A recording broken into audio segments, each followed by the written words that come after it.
and welcome to Midnight Readings. Today we will be reading Drip, written by Ambion. Hope you all enjoy.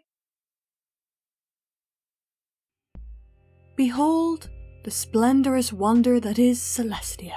The centuries bring new generations of her little ponies, each like emissaries bringing exotic gifts, striving to outdo those that came before. There are artists that weep sweet tears knowing hers to be a grace no colours could ever capture in canvas. There are lovers that yearn long years, knowing her smile alone could torment them with sweet sorrow, knowing it can never be. Of Celestia's every aspect, poets have poemified prolifically, because that is just the sort of thing they ought to do. Behold the slightly less splendorous wonder that is Celestia. At this particular moment, her ears are drooping, her eyes are puffy and red. She is lurking in a fortress of pillowy solitude. Many ponies see Celestia, albeit from afar, from the crowds and streets, looking up at her majesty. Some ponies see her closer, those privileged with talent, virtue, or with enough wealth to buy prosthetic talents and prosthetic virtues that very nearly pass for the real thing. These ponies see her smile, hear her laugh, feel her imminent presence. Exceedingly few ponies see her blow her nose like the sound of a goose in mating season. A few near misses of scrunched up tissue paper laid on the marble by the crackling fire. The latest scrunched up calamity was on target, and it tumbled through the air to land neatly among the glowing embers. It shriveled and blackened and caught fire after only a brief resistance from the royal boogers, then was blessedly reduced to ash. The other tissues lifted themselves into the air and dove headlong into the flames with a telltale purple sheen. "I brought tea," Twilight Sparkle said cheerfully. The princess pushed herself upright through the mound of pillows, many spilling from her upper slopes.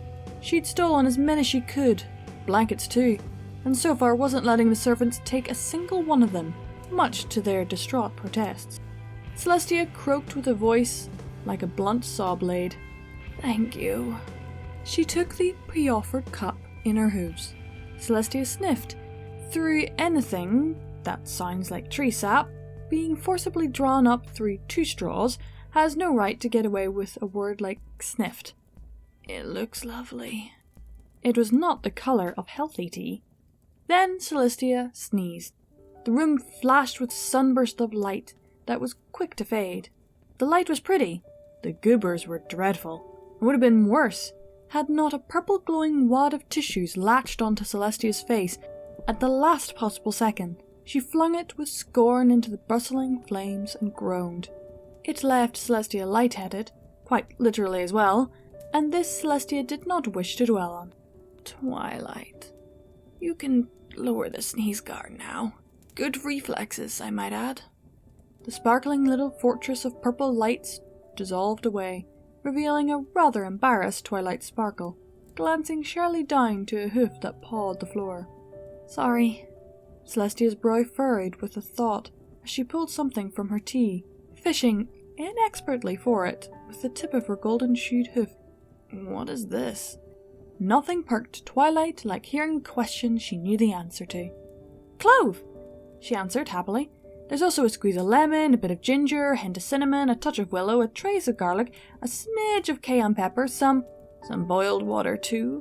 "Oh, of course, couldn't be tea otherwise." Twilight wiggled a jig, or possibly jiggled a wig. Twilight blinked and stopped her little dance. "Kind of the fundamental ingredient, other than, tea." For a moment, Celestia forgot all about nagging aches and stuffy airways and smiled. 5, 15, 50. Twilight could have been any age. It wouldn't matter. She'd always be like this inside. Not even wings could change that, though they did add a new level of class to Twilight's inability to dance. None of that mattered. Her spirit was that of the eternal student, and 10 minutes alone with Celestia brought out the youngest alicorn's inner child. It always had. Twilight couldn't help that, and Celestia could, but never really wanted to. Celestia eyed her tea warily, full well knowing what implications the new apostrophes brought. She sipped it on good faith and not much else. This could be said of the brew. Celestia could taste it. Considering she hadn't been able to taste anything for 2 days, that alone was something, and she could taste it powerfully so. And that wasn't even the strongest sensation. The fumes, and they were fumes, hit Celestia's royal sinuses like an archaeological dig team with just discovered the joys of high explosion and none of the inhibitions of common sense. A millennium of carefully measured expressions and self-control prevailed over the urge to make a face, but only just. Well, Celestia wheezed as a concoction ran rhetorically down her throat. That is to say, it's... Celestia held the cup away from her immediate breathing space and waved the air clean with another hoof. She blinked her watering eyes, regarding Twilight's earnest smile, and gave up. It's very thoughtful of you to make this, she sighed. She didn't doubt that this stuff would be good in beating a cold, because she couldn't imagine much of anything surviving the whole cup. Medicine shouldn't be like this. A small fresh mug of weaponized healthiness. She very delicately set the tea on a nearby countertop. A horribly liquid sensation made itself known in Celestia's nose. No pony should have to make the choice between nose chafing and nose blowing, yet that's precisely what the eldest alicorn faced. Celestia instinctively hunched. She fumbled with growing urgency. Cardboard made for a fleeting hope, but there was no survivor in good papery softness to be found. Twilight nudged and slid her way atop the fortress of the fluffy pillows. Celestia, is everything alright? It's just... Oh no. Twilight was talking, but Celestia wasn't hearing any of it. Her attention was turned inward, to a small and distant sensation quickly growing. It was barely there, but she could feel it, like a tidal wave coming from the horizon. A big one. Twilight Sparkle's earlier good reflexes had used every last tissue. A dire oversight. Twilight Sparkle, for the love of all that is good in Equestria, get me another box of tissues this instant! Right, you can count on me! Twilight tried to bolt, learned surprisingly late in life that pillows aren't at all easy to run on, struggled free from the heap, and ran, even her wings flapping in the spirit of urgency. With terrible torturous slowness, the first drip dribbled from Celestia's nose. Celestia battled wills with her own body. The drip, it tickled. It crept down her upper lip like a calvering glacier, slow and unstoppable, and dreaming of toppling hapless ships. Celestia tried to pull away, but she couldn't, because naturally, it came with her. Very gingerly, and with a whinge and a deep, great deal of regret, she rubbed that spot with a hoof. Shuddering, Celestia wiped said hoof on a random pillow, if it wasn't her least favourite pillow. Now it would be. She tossed it to the far corner of the room, and hunched down with her misery. Another drip dribbled to take its place. Celestia wanted to cry. Political intrigue, grovelling changelings, Equestria's administration, these things she could accept as part and parcel of her status. Treacherous sinuses were another matter entirely. The compulsion to sneeze contorted Celestia's features. Her mouth was caught between opening and closing as the about to sneeze played merry hell with her composure. Her breathing was shallow and erratic. Her eyes streamed stingy tears. "Just sneeze already," she said, on the off chance her nasal passages were listening. It tickled to think. It itched to speak. I give in. This was no girly achoo that was coming. Oh no, not this one. This was a big one. The big one. She could feel it. The clean sweep, where one airway looked to the other and decided that everything must go. A sneeze with mass. A sneeze with force. A sneeze with purest blinding sunlight. A scrunchy face limbo. That's what this was. What are you waiting for? I give in, Celestia urged. And now she was throwing her will behind the urge to sneeze. Better to get it over with than this purgatory of waiting for it. And yet, for all her considerable powers, Celestia was helpless to find even that small mercy. In the waiting to sneeze purgatory she would remain.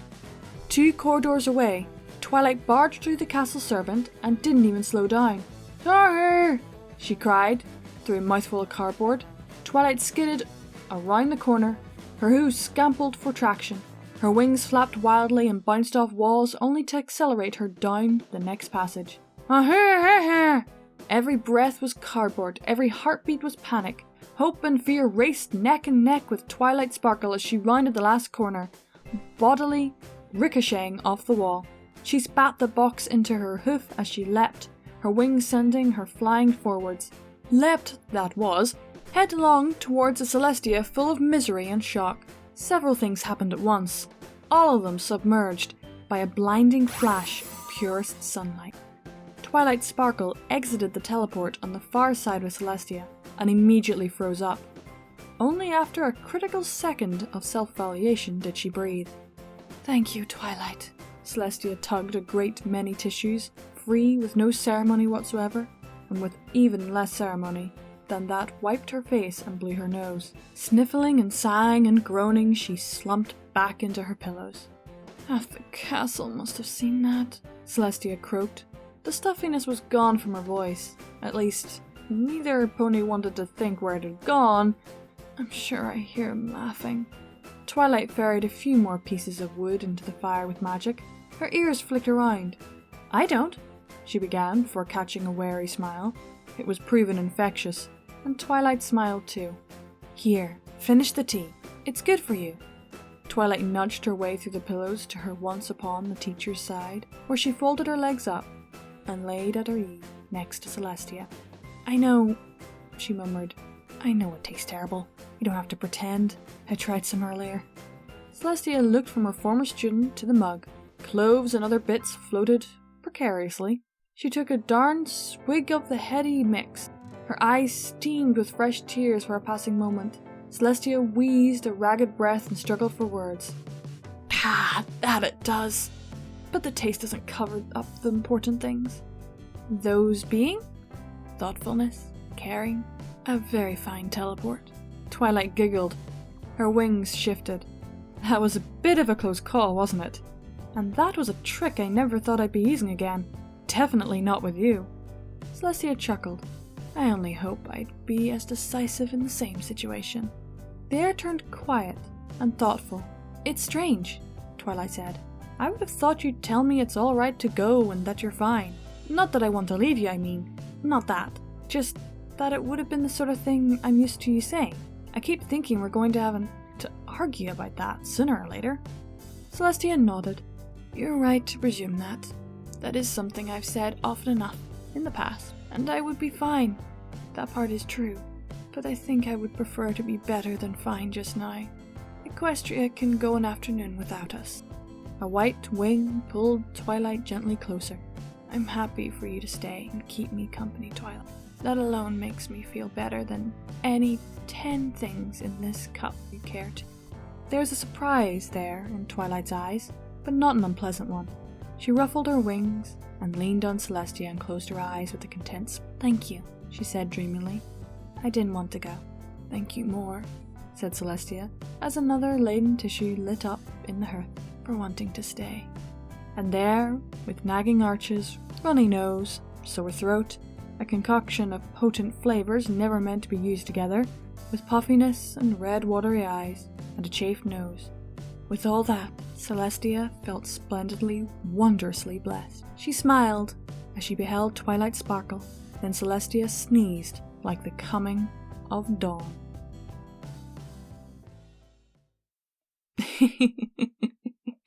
Aww, so sweet. I would love to have seen this. Twilight taking care of Celestia. And to be fair, he says she never did. Well, at least maybe now she'd be able to take care of her. I think in season 1 would have had Twilight running around like a crazy person. Possibly. Maybe. Anyway, I hope you all enjoyed and keep watching that moon. And a howling thank you to my Patreons.